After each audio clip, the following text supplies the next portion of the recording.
Selamat malam, jumpa lagi dengan saya Purna di channel Stonen 29. Channel yang membawa Anda pada pengalaman mistis, metafisis, tidak masuk akal, di luar logika, dan hal-hal janggal lainnya yang terjadi di sekitar kita. Malam ini kami mendapatkan cerita dari Jawa Tengah kali ini. Cerita ini kami dapat dari salah satu jaringan pertemanan kami, dan setting tempatnya berkisar pada tahun 2000-an. Cerita ini kami terima dari Mas Dono. Jadi pada sekitar tahun 2000-an, Mas Dono menceritakan peristiwa yang menimpa salah satu tetangga di desanya. Ya, sebut saja Mas Ramlan, nama samaran. Desa Mas Dono ini tidak terlalu besar dan cukup jauh dari jalan raya. Ya, di jalan Semarang Purwodadi. Nah, Mas Ramlan pada tahun-tahun tersebut dikenal sebagai orang yang sering mencari benda-benda bertuah untuk kemudian diperjualbelikan. Seringnya Mas Ramlan ini berburu tosan aji, mustika, atau jimat dan semacamnya. Berburu itu ya dari satu kolektor ke kolektor yang lain, semacam jual beli begitulah. Nah, Mas Ramlan ini sejak dulu aktivitas jual beli benda bertuah ini sering nggak keberesan. Contohnya, semisal Mas Ramlan menjual batu akik,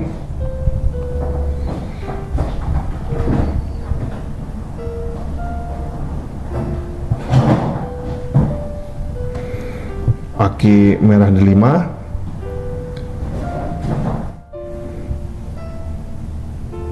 ternyata itu imitasi. Padahal dia pas menawarkan, katanya itu ya dapat dari laut kidul asli.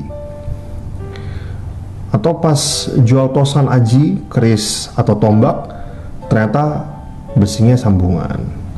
Nah, sepak terjang Mas Ramlan ini sudah diketahui di desanya. Jadi banyak warga desa yang enggan berurusan jual beli atau koleksi tosan aji, mustika, atau jumat dengan beliau. Tapi ya, Mas Ramlan tetap cuek. Dia tetap bergaul dengan warga lainnya. Biasanya Mas Ramlan sering nongkrong di warung pojok dekat rel kereta api. Di warung itu dia juga sering mengajak calon pembeli untuk bertransaksi. Nah, warga yang sudah tahu tabiatnya ya mendiamkan saja. Tapi kadang kalau ada calon pembeli dari jauh, warga memberitahu bagaimana kelakuan Mas Ramlan ini.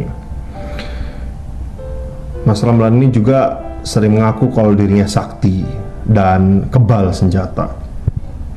Karena itu aktivitasnya yang sering ke makam-makam juga dibiarkan saja oleh warga.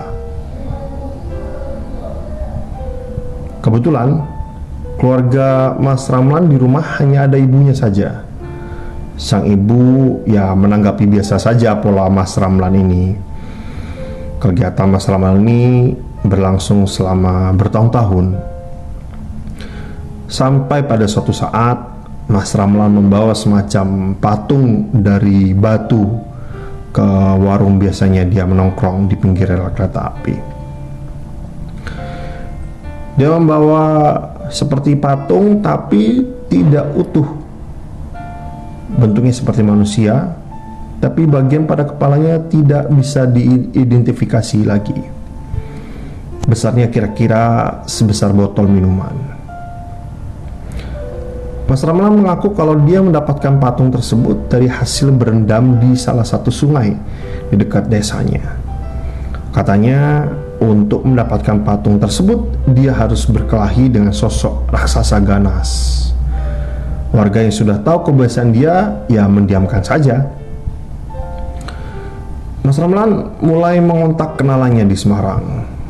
Kenalannya ini sempat datang dan mencari Mas Ramlan di warung, tapi karena tidak ketemu ya kenalan Mas Ramlan itu kemudian pulang. Diketahui bahwa Mas Ramlan ini berniat untuk menjual patung batu tersebut. Seminggu berlalu Mas Ramlan tidak kelihatan di warung. Beberapa kenalannya juga yang dihubungi saat ke warung tidak bertemu dengan Mas Ramlan. Warga yang merasa kasihan selalu memberitahu kenalan-kenalan Mas Ramlan untuk mengurungkan niatnya saja.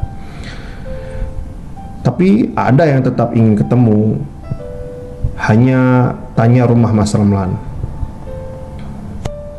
Seminggu kemudian baru diketahui bahwa Mas Ramlan sakit.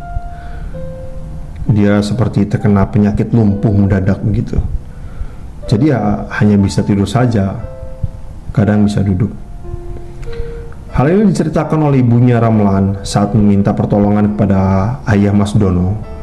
Kebetulan ayah Mas Dono ini adalah tukang pijat yang juga cukup paham dengan hal-hal gaib.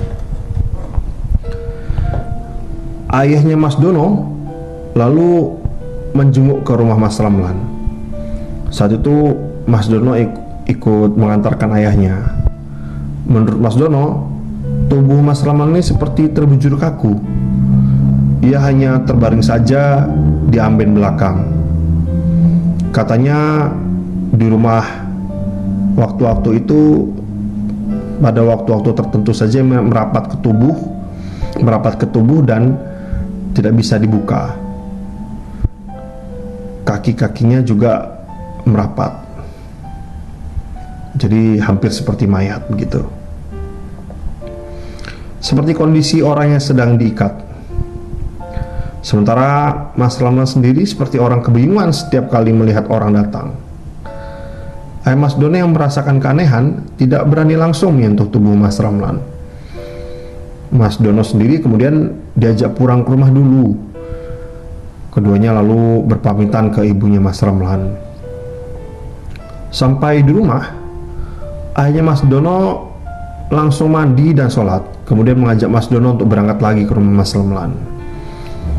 Sampai di rumah Mas Ramlan, ayah Mas Dono langsung menaburkan garam ke tubuh Mas Ramlan. Dari situlah mulailah proses pemijatan tubuh Mas Ramlan. Saat dipijat, tubuh Mas Ramlan langsung bergetar, lalu mulai bisa bergerak sedikit-sedikit. Setelah berlangsung selama kurang lebih 1 jam, Mas Ramlan akhirnya bisa mengucapkan kalimat. Mas Ramlan meminta tolong agar dilepaskan. Ayah Mas Dono tetap memijat bagian tubuh Mas Ramlan sampai beberapa jam lamanya. Akhirnya Mas Ramlan bisa mengaduh kesakitan, kemudian bisa duduk dan diakhiri dengan tangisan. Oleh ayah Mas Dono, Mas Ramlan diberitahu kalau patung batu yang disimpan Mas Ramlan itu lebih baik dikembalikan ke tempat semulanya. Katanya penunggu patung itu marah dan minta dikembalikan. Mas Ramlan hanya diam saja. Singkat cerita, selang beberapa hari Mas Ramlan sudah sehat kembali. Bahkan dia sempat pergi keluar kota. Beberapa hari di luar kota, Mas Ramlan kemudian mulai terlihat lagi di desa. Dia nampak seperti orang yang baru dapat rezeki nomplok. Dia beli perangkat elektronik, sepeda motor, baju-baju baru yang bagus. Mas Ramlan yang juga sempat bertamu ke rumah ayahnya, Mas Dono, dan kemudian bersilaturahmi dan memberi tanda terima kasih. Mas Ramlan membelikan gula, kopi, teh, roti, dan sejumlah amplop, tentunya berisi uang. Ayah Mas Dono menerima pemberian Mas Ramlan kecuali amplop berisi uang tersebut. Setelah Mas Ramlan pamit pulang, ayah Mas Dono ini berkata bahwa Mas Ramlan umurnya sudah tidak lama lagi, sudah tidak bisa diselamatkan. Mas Dono bingung dengan perkataan ayahnya, tapi dia enggan untuk bertanya. Di warung biasanya, Mas Ramlan bilang ke beberapa warga kalau patung batu miliknya sudah terjual ke seorang kolektor benda antik dengan harga yang relatif tinggi. Dari situlah warga tahu bahwa Mas Ramlan bisa beli ini dan itu. Tapi masa kejayaan Mas Ramlan tidak berlangsung lama. Mas Ramlan kembali sakit-sakitan dan tidak bisa keluar rumah lagi. Sakitnya kali ini Mas Ramlan berjalan sampai berbulan-bulan dan kondisinya semakin buruk. Sebetulnya ayah Mas Dono sudah dimintai tolong untuk menyembuhkan, namun ayah Mas Dono mengaku tidak sanggup membantu. Suatu ketika Mas Dono pernah keanehan di rumah Mas Ramlan. Saat itu Mas Dono sedang jaga ronda menggantikan ayahnya. Mas Dono yang sedang berkeliling menggunakan sendal jepit sendiri, sedangkan teman ronda lainnya berjaga di pos kamling. Sampai di tetangga sebelah rumah Mas Ramlan, Mas Dono melihat ada seorang pria sedang berdiri di depan rumah Mas Ramlan. Pria tersebut tidak menggunakan pakaian, hanya menggunakan celana pendek saja. Dia diam saja menghadap rumah Mas Ramlan. Mas Dono yang penasaran langsung berjongkok di sebelah rumah Mas Ramlan, dan Mas Dono terus memperhatikan pria itu. Tak lama rumah Mas Ramlan terbuka dan Mas Ramlan keluar rumah. Mas Ramlan berjalan keluar rumah menghadap pria di depan rumahnya. Anehnya, Mas Ramlan berjalannya mental-mentul dan kepalanya bergeleng-geleng. Kepalanya melotot dan seperti meringis. Meringisnya aneh sekali, seperti terpaksa. Pria misterius ini lalu berbalik arah dan berjalan seperti mau pergi ke suatu tempat. Di belakangnya, Mas Ramlan mengikuti. Karena ketakutan, Mas Dono lalu berlari. Tapi saat masih berdiri, dia sempat melihat pria misterius itu dan Mas Ramlan menengok ke arahnya. Mas Dono berlari ke arah pos ronda. Sampai di sana, dia memberitahu regu jaganya kalau dia melihat Mas Ramlan jalan kaki keluar rumah. Regu jaga Mas Dono tidak percaya dan bergegas menuju rumah Mas Ramlan.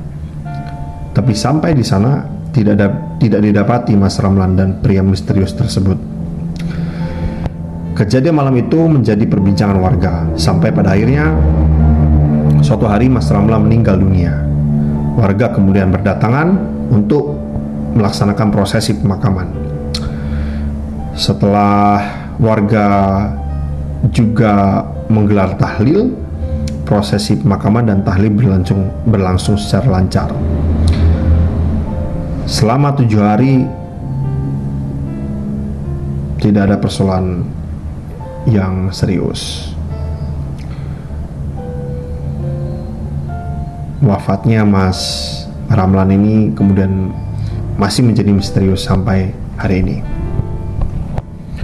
Begitu dulu untuk cerita kami dari channel Stone 29. Terima kasih teman-teman sekalian yang sudah mengikuti channel ini dan menikmati konten-konten kami. Kami berusaha sebaik mungkin untuk bisa menawarkan konten-konten yang menarik ke depannya. Karena itu kami juga memohon bantuan teman-teman untuk mensupport kami dalam bentuk like, comment, share, dan subscribe untuk channel kami sehingga kami masih bisa produktif ke depannya. Mungkin itu saja terlebih dahulu untuk kisah malam ini. Sampai bertemu di kisah selanjutnya.